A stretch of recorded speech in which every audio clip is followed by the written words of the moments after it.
there's been a change in plans. I'm just going to talk to you about the one main suspect during this half hour.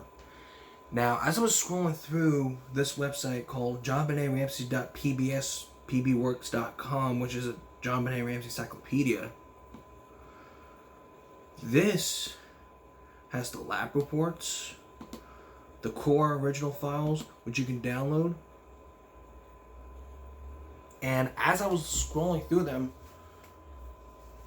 one person caught my mind by the last name of Henderson.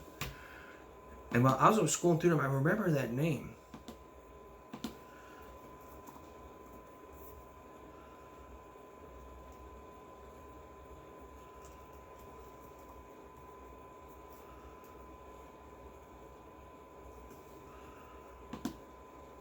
There is one by the name of Henderson.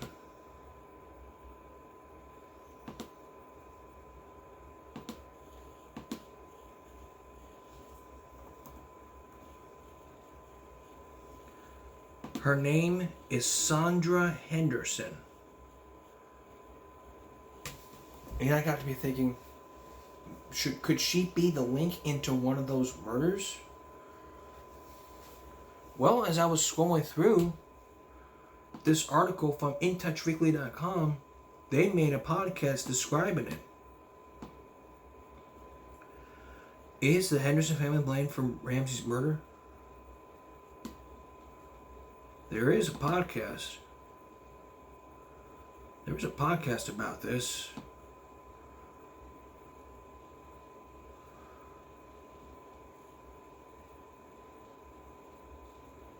And so here's what we know so far. I mean, the parents were accused of this. There were possible suspects. The guy, the Santa hat guy, he was not part of it. Although if he was part of it, we wouldn't be talking then. And this wouldn't be much of a story.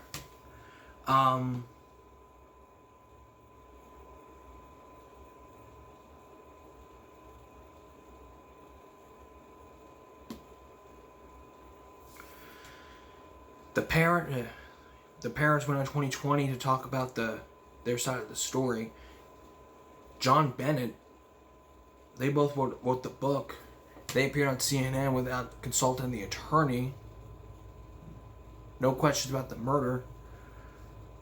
Also, this is also from the autopsy report, just been released.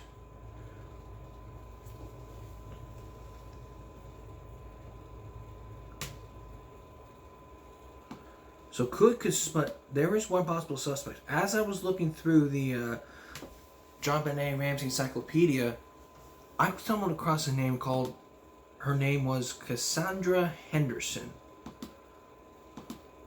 Could she be the link for JonBenet's murder?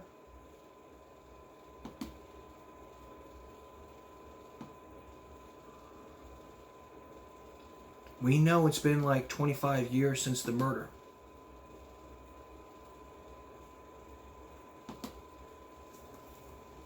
But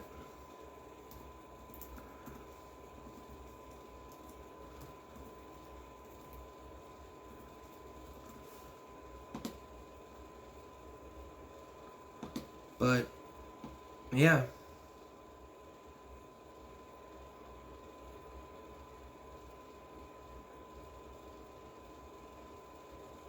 But in the podcast, was one of the main suspects listed in the detailed spreadsheet. According to his daughter Cindy Murray, he dedicated years of his life to solving a murder case until attackers have been captured.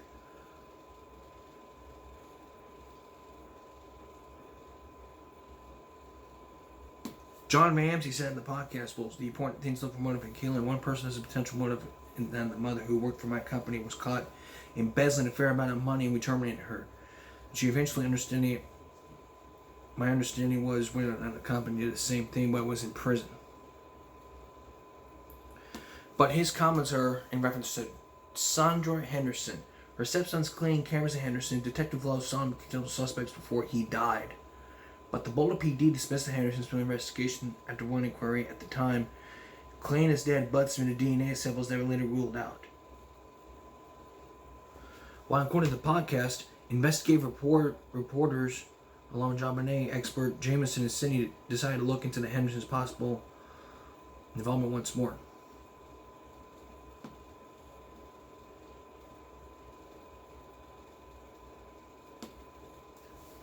So, Cassandra Henderson was not part of this, but there are a list of suspects. I mean, if you were to look up JonBenét Ramsey's suspect list,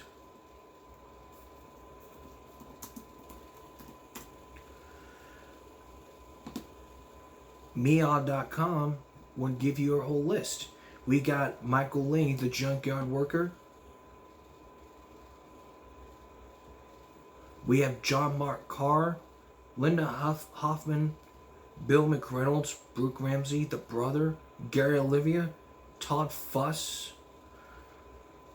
the Shonville brothers, and now Sandra Henderson. Well, remember, the Hendersons were ruled out as suspects because of the DNA. I'm not going to spend this entire hour dedicating to this story in a change of pace because of the possible suspects. It has been 25 years, so I'm going to leave that to the news because they are experts on this, and us citizen journalists can't look back on it. All right, let's take a break here. Okay. Weeks ago, a week or two ago, we focused on threats in our schools. Now, the Washington Post, from yesterday at 3:50, posted an article about this. Is there any more threats after this shooting? Could there be another one? And what can schools do to up their security? We'll tell you when we come back. Remember weeks ago we talked about the threats that are going on in our schools after that latest in the shooting? Anna, Michigan? Well, there have been more threats with updates.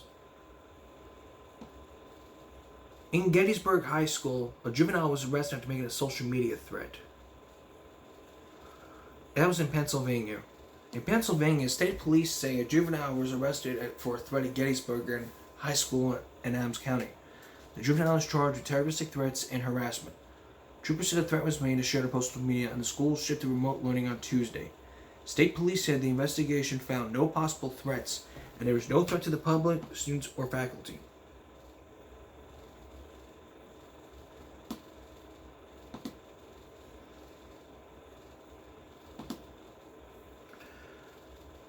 But is there more to this case? Yes, NJ.com just posted saying a 12-year-old was charged in an NJ school shooting threat. Another student in New Jersey has been charged with posting the school shooting threats on social media, with the latest only 12 years old. The threats against Maple Shade High School were posted Wednesday, Township Police said Monday. They charged the preteen terroristic threats, causing a false public alarm, and cyber harassment. The student who was responsible for only a portion of the threats was not named because he or she is a minor. Parents notified police of threats. Lieutenant Dennis Nolan said, "It's apparent that this is not made in Maple Shade issue, but an issue that is affecting our community towns. Jersey and many states throughout," the county police said.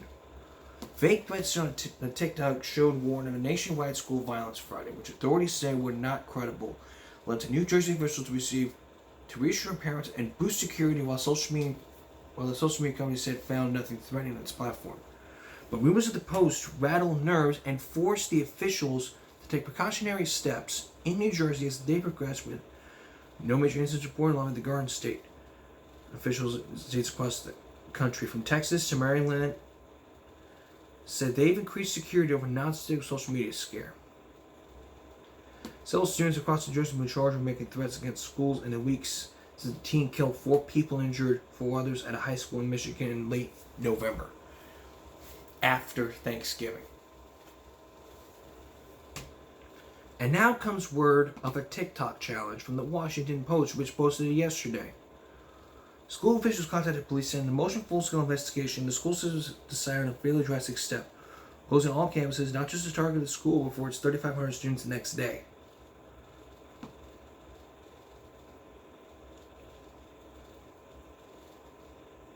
Nowadays, at the Massachusetts, Michigan Office School, a disturbing message on social media took a tiny Virginia town. A 15-year-old boy wrote of a shooting up in the school tomorrow. Police say apparently in front of the high school he attended. Spurring classmates to report the message to the school administrators, which they did a great job. But the question can remain: how can schools detect potentially violent students? There are researchers out there that have answers.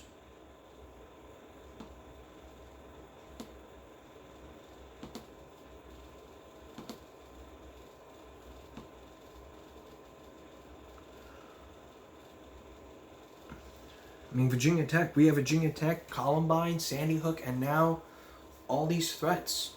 Security needs to be up in place for this. I mean, we've had these massive threats, and so far nothing is being done to prepare for this.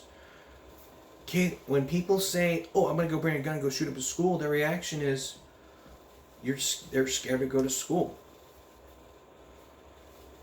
If I heard someone say they're shooting up a school, I would defend myself either way, bring a bulletproof vest to school in case I get shot.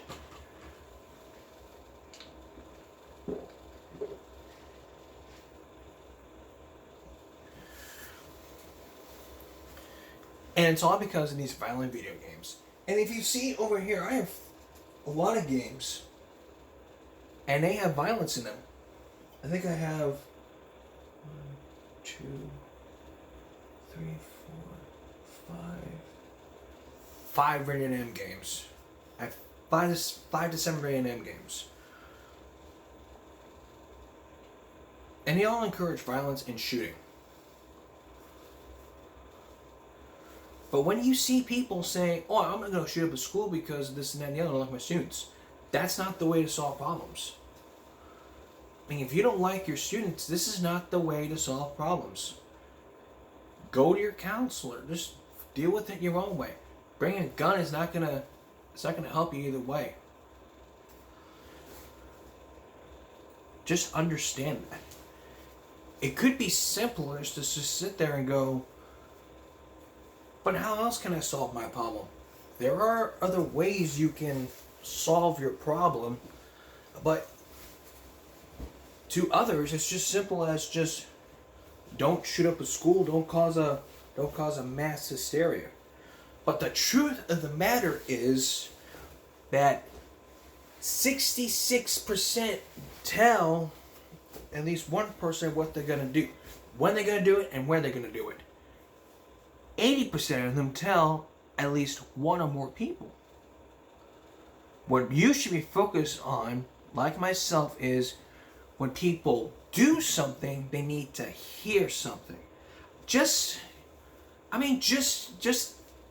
moments ago, no one saw the 6 shopping carts. I was the one that was pulling up those shopping carts. When no one else, not even the Walmart employees, would just step back and go, "There's some shopping carts on our bus stop. Should I do something?" No, just leave it there. We're not going to be responsible. Well, of course you're not going to be responsible. You have freaking shopping carts.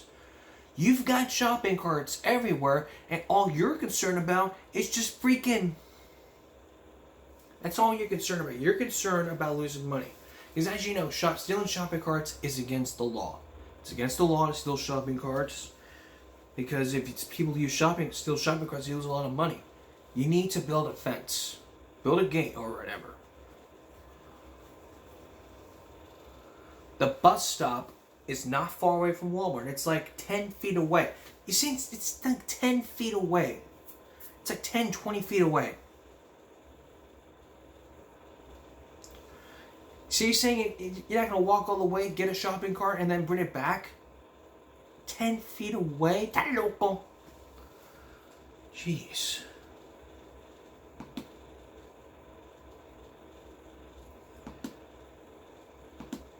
If you see that something like this happening, you need to take action. What I would do is just threaten to take them to court and say, "Hey, if you don't do something about this, you're going to court." And they'll settle out of court saying, they'll probably settle saying this and that and the other.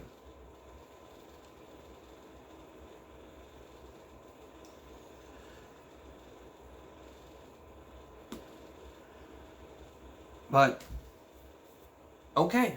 So if you think about stealing shopping carts, then you're really going to think a lot more in jail. Stealing shopping carts is bad for you and it's illegal. We'll be right back. This time of year, people are traveling, but because of this Omicron crap going on, they don't care. They got the vaccine going, okay, I got vaccinated, let's go do it. But you need that booster shot. We'll talk about that in just a second. But we're talking about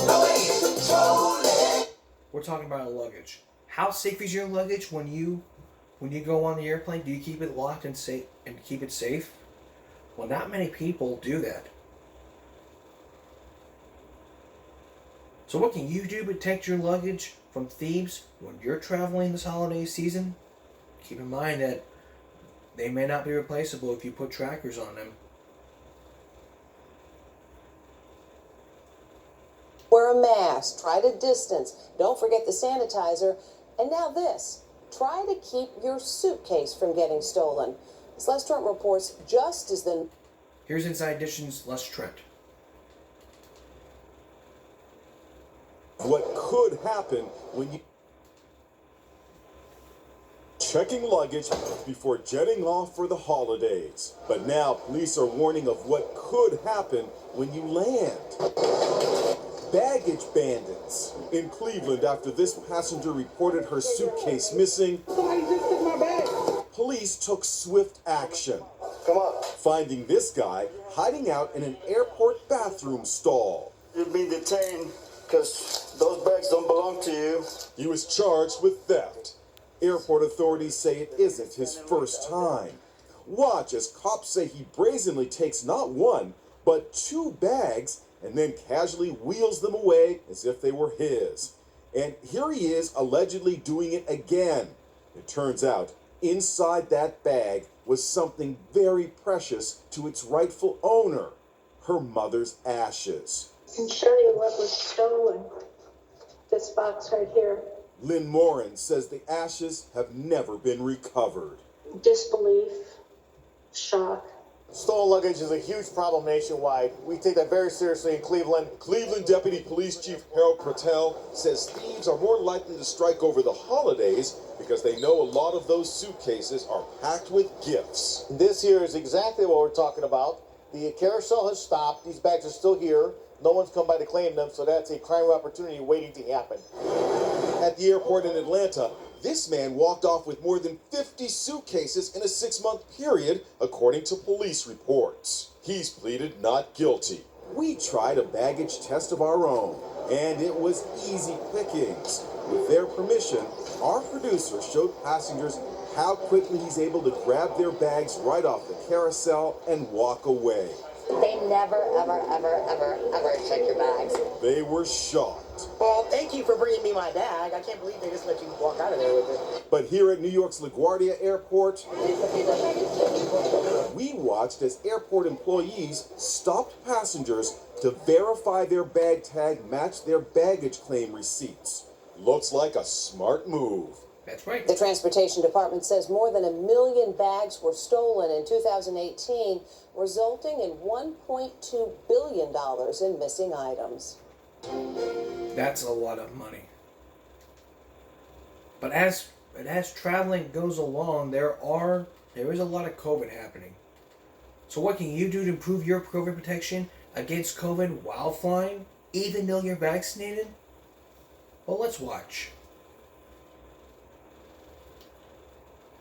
1 square foot of land in... Okay, many fucking ads. So here we go. They're still going home for the holidays. The airports today packed with travelers going ahead with their holiday plans despite the relentless onslaught of Omicron. This girl on her way to grandma's is double masked. We're just not going to touch anything. This girl got her hands on a high-grade mask. We're all wearing N95s. Once on the plane, virologist Dr. Pollock Hannon says, never take off your mask. Even if there's food or drink available, I would kind of say, maybe this is not the time to have that delicious airplane food. Maybe you can actually make it all the way through the journey without needing to eat or take your mask off. The cleanest air is from the nozzle above you. Dr. Cannon recommends pointing it straight down and turning it on full blast to create a cone of fresh filtered air. Omicron is now the dominant strain of COVID in the United States, making up more than 73% of new cases. This is not March of 2020. 200 million people are fully vaccinated. We're prepared. We know more. President Biden today urged Americans to stick to their holiday plans as long as they're fully vaccinated. I know I'm fully vaccinated. If you can safely celebrate the holidays with your family and friends. The answer is yes, you can. Another sign that we're in the midst of a surge, cans of chicken noodle soup are running low. Some shoppers are reporting empty shelves. And while chicken noodle soup is obviously not a remedy for COVID, some studies have shown that it does have anti-inflammatory properties and can help relieve symptoms. It's also a soothing comfort food in these stressful times. Dr. Fauci had some hopeful news today as he made the TV rounds, predicting that the surge may end as quickly as it began. We hope that when we do get a peak soon, and it will be soon, it's going to be a matter of a couple of weeks, that we then start to see just as dramatic a decline. He also blasted Fox News host Jesse Waters for encouraging conservative college students to confront him in public. Brave college student confronts Lord Fauci at dinner. The kill shot with an ambush, deadly, because he doesn't see it coming. People should be giving me a kill shot to ambush me? I mean, what kind of craziness is there in society these days? That's awful that he said that. Fox News says that Waters was using a metaphor for asking hard-hitting questions to Dr. Fauci. His words have been twisted completely out of context. I have COVID. CNBC's Jim Cramer has been stricken with the virus. He displayed his positive rapid tests on the air. I tested in the morning. I didn't have COVID. Tested in the evening. I had COVID. And ESPN's Stephen A. Smith has also been sidelined with a mild case of COVID. I'm feeling fine, mild symptoms. Thank God I was vaccinated. That's good. And speaking of traveling, there are things you need to consider when planning your trip. You need to ask yourself these questions whenever you're traveling. Like, is it spreading where you're headed? Is it spreading your community? Will you or the people you are traveling with be within 6 feet during your trip? Are people who you travel with have high risk of COVID? Do you live with someone who has high COVID? Will the state and local government where you live in your destination require you to stay home 14 days after traveling? If you're sick with COVID-19, we have to miss out on other obligations? Think about these questions. There are some things you need to know. You need to start by cleaning and disinfecting your vehicle thoroughly. Wipe down high-tech stuff like windows, seatbelts, steering wheel, doors, etc. Don't bring too many people along for the ride. It doesn't hurt to wear masks. Pump the brakes in a carpool option. Here's the things you can do. Visit parks that are close to home. Check park recreation. Well, that's for if you're camping and all that stuff.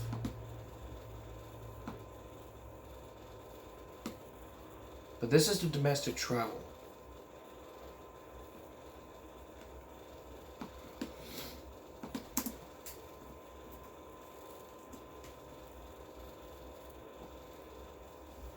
Wash your hands. Try not to wash your face. Wear a mask when you go out. Follow community guidelines. Stay home. When you go out in public, you leave your at least 6 feet. However, if you're fully vaccinated, you still have to wear the mask. Period.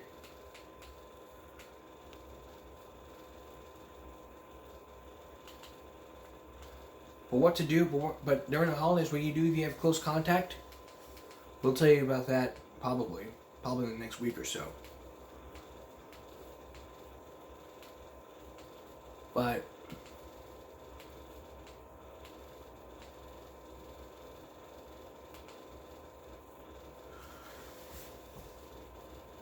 enough of COVID. I'll be back in a moment. Tomorrow on the broadcast, there's a new trend going around on TikTok. It's not about these school threats anymore. It's about a different kind of school. It's about stealing things in school. They call it the diabolical lick. News reports and some of these TikTok videos we will look at. Look for that episode tomorrow. And all next week, we will be looking back at some of our favorite episodes throughout this last year. And I'll also give you a reason why I changed the title of the show. That's all next week. That's all of this edition of Cut Me a Break Tuesday going to Wednesday. We'll see you again with Cut Me a Break Wednesday. For all of us here at YouTube, have a good night.